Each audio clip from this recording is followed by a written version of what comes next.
minus 30 seconds, Real time programs activated. उड़ान में अब केवल 25 minus सेकंड 25 की दूरी। seconds,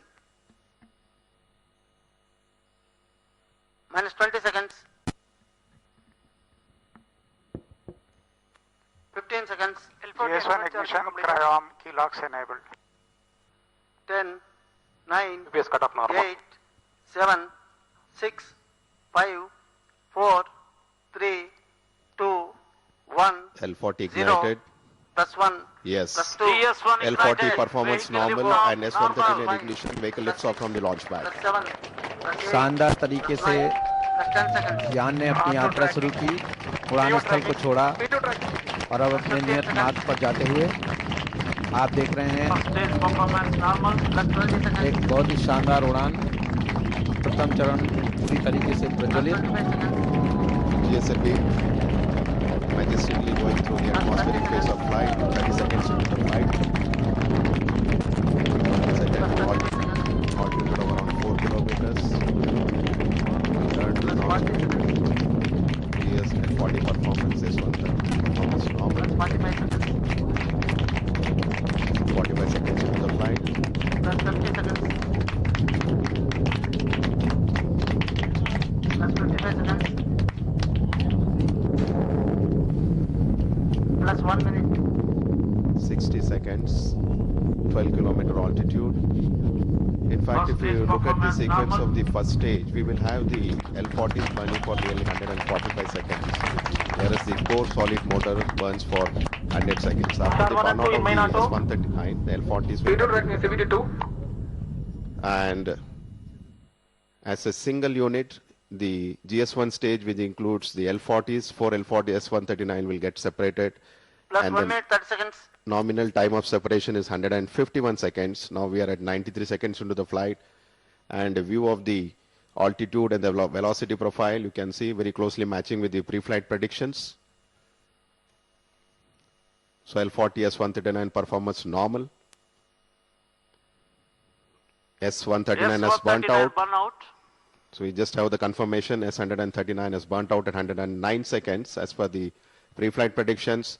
So we have another 40 seconds of flight for the L40s before the separation happens at 148.9 seconds.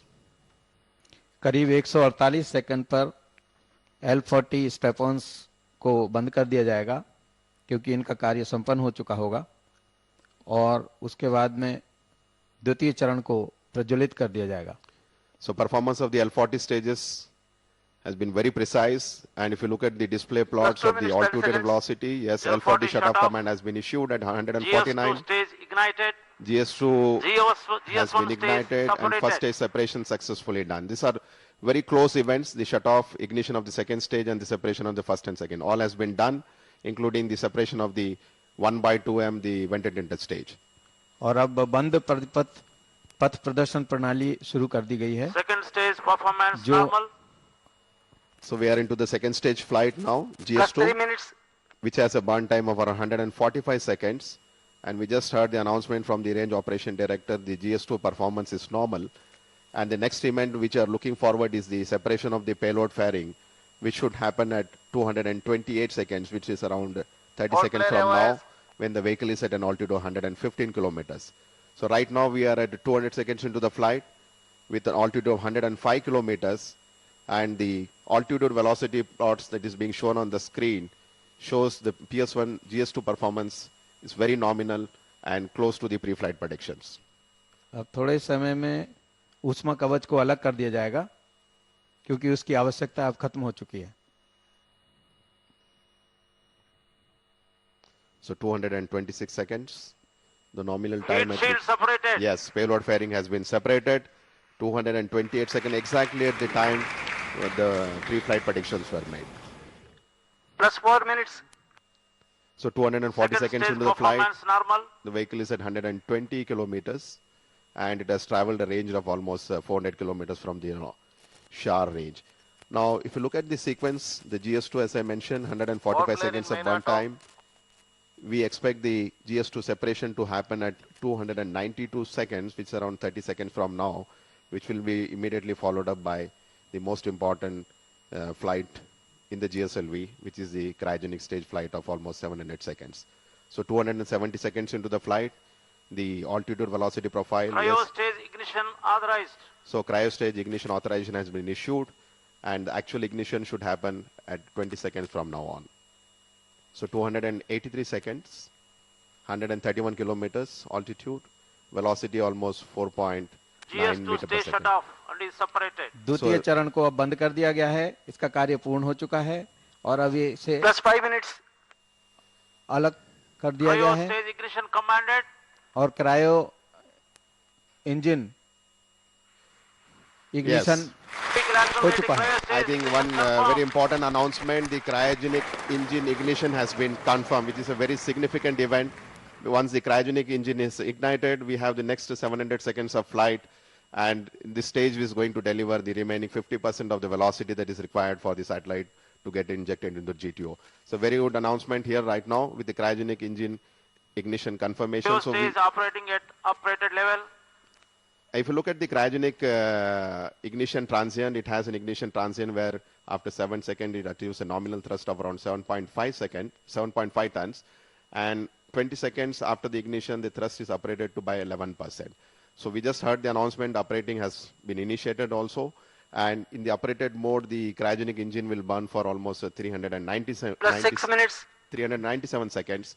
Eventually, after that, the thrust will be brought down to the nominal thrust of 7.5 tons, and it will continue to burn for the next 200 plus seconds in the nominal thrust. Third stage performance normal. So if you look at the altitude profile on the screen, the altitude and velocity, it is just one above the other from the pre-flight predictions. So 380 seconds into the flight, velocity is around 5.2 kilometers, and the range is 1,000 kilometers. Vehicle is at an altitude of around 139 kilometers. So nominally, the CS cryogenic upper stage shutoff should happen at 1,009 seconds when the vehicle has delivered a velocity of something like 10.2 kilometer per second, which is required for injecting inside 3DR into an orbit of 170 by 36,000 kilometers. Cryogenic engine के बारे में मैं थोड़ी जानकारी आपको दे दूं कि GSLV के जो प्रथम चरण व द्वितीय चरण हैं वे पीएसएलवी Plus 7 minutes. जैसे ही हैं, किंतु जीएसएलवी में क्रायोजेनिक चरण ऐसी है जो इसे पीएसएलवी से भिन्न बनाती है। जीएसएलवी के प्रथम चरण में प्रयुक्त S139 चरण को पीएसएलवी में प्रयुक्त प्रथम चरण से ही लिया गया है तथा जीएसएलवी के स्ट्रैप ऑन इंजन व पीएसएलवी में प्रयुक्त द्वितीय चरण एक से ही है। जो बात जीएसएलवी में अलग है वह इसमें प्रयुक्त क्रायोजेनिक इंजन, जिसे निम्न तापीय इंजन कहते हैं, क्योंकि इसमें अत्यधिक निम्न तापीय हाइड्रोजन द्रव व ऑक्सीजन द्रव का प्रयोग किया जाता है। ऑक्सीजन का तापमान शून्य से लगभग 183 डिग्री सेंटीग्रेड कम होता है व हाइड्रोजन का तापमान शून्य से 253 डिग्री सेंटीग्रेड नीचे होता है। इतने कम ताप वाले द्रवों पर कार्य करना अत्यधिक जटिल होता है। क्रायोजेनिक इंजन का महत्व यह है कि इसमें प्रयुक्त ईंधन की कम मात्रा ही अत्यधिक Plus बल 8 minutes. प्राप्ति के लिए पर्याप्त होती Sharman है। and 2 LOS. किसी भी रॉकेट इंजन की क्षमता का मापदंड है Third stage performance उसका विशिष्ट normal. आवेग, जो कि ठोस इंजन का लगभग 250 सेकंड होता है और द्रवीय इंजन का विशिष्ट आवेग लगभग 300 सेकंड होता है, जबकि क्रायोजेनिक इंजन का विशिष्ट आवेग लगभग 450 यानी सबसे अधिक होता है। यही कारण है कि यह यान को सबसे ज्यादा वेग प्रदान करता है। पहले भारत के पास क्रायोजेनिक तकनीक उपलब्ध नहीं थी। तब जीएसएलवी की शुरुआती उड़ानों में, जैसा कि आपको पता होगा, हमने रूस द्वारा निर्मित क्रायोजेनिक इंजनों का इस्तेमाल किया था, लेकिन इसरो ने अपने खुद के क्रायोजेनिक इंजन के विकास के प्रयत्न जारी रखे और अंततः स्वदेशी क्रायोजेनिक इंजन का निर्माण कर लिया और अब नियमित रूप से इसका प्रयोग भी जीएसएलवी की उड़ानों में हो रहा है। सर्वप्रथम स्वदेशी minutes. क्रायोजेनिक इंजन की सफलता सिद्ध हुई थी इसरो की जीएसएलवी D5 अभियान में, जिसके द्वारा जीसैट 14 उपग्रह को भू स्थानांतरण कक्षा में स्थापित किया गया था।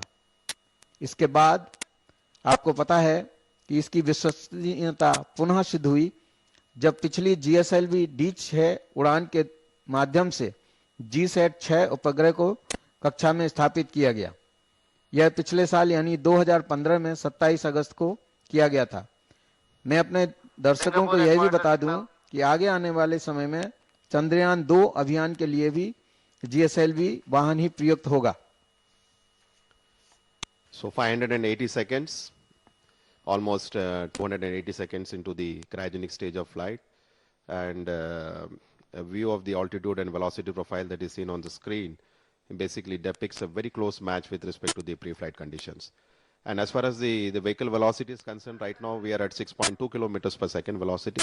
Altitude is 133 kilometers. Unlike the PSLV, the altitude profile of GSLV is little shallow because the injection altitude happens to be around 200 kilometers plus. Whereas when you look at the PSLV mission, the orbit being 500-600 kilometer altitude circular, it has a very steep rise during the final stage of the flight. And on your screen, the bottom curve is the altitude profile, the red one being the pre-flight prediction, and the one which is shown as a telemetry dot of the green color is the one which is the vehicle is presently flying. So I think so far the performance of a cryogenic stage has been absolutely nominal, and we are another 400 seconds away before we can hear the announcement of cryogenic stage shut off when the required velocity for injecting inside 3DR is being achieved. Now, as I have been always mentioning, the cryogenic stage in this flight of the GSLV is the one which provides almost 50% of the velocity, because as you would have seen in your plot, by the time the first stage and the second stage burns out, we end up in a velocity of around 5.2 kilometer per second, whereas the remaining 5 kilometer velocity is provided by the cryogenic stage, primarily because the specific impulse, which is a measure of efficiency of these cryogenic propellants per se, very high, of the order of around 450 seconds compared to the liquid or solid stage, which eventually helps us in giving a substantial payload advantage for the GSLV vehicle. So use of cryogenic stage more and more into the launch vehicle is going to result in a higher and higher performance, but it has all the associated complexities because of the extremely low temperature conditions that the stage has to operate. So if you look at the temperature condition, as I already mentioned, the oxygen, liquid oxygen, which is oxidizer in this cryogenic stage, becomes liquid at around minus 183 degrees centigrade, and hydrogen liquefies at minus 253. This is the kind of temperature that has to be. So thermostating of a cryogenic stage is a very important and challenging job when we have the hot gases coming out at almost 600 degrees per centigrade. So proximity of a cold and hot conditions in the cryogenic stage is the one which makes it much and more challenging. So I think we are very happy the way things are going. The cryogenic stage has been performing extremely nominal, and as I mentioned, this has been the fourth flight and the third flight where we have a performance of the cryogenic stage. So we are into 745 seconds into the flight.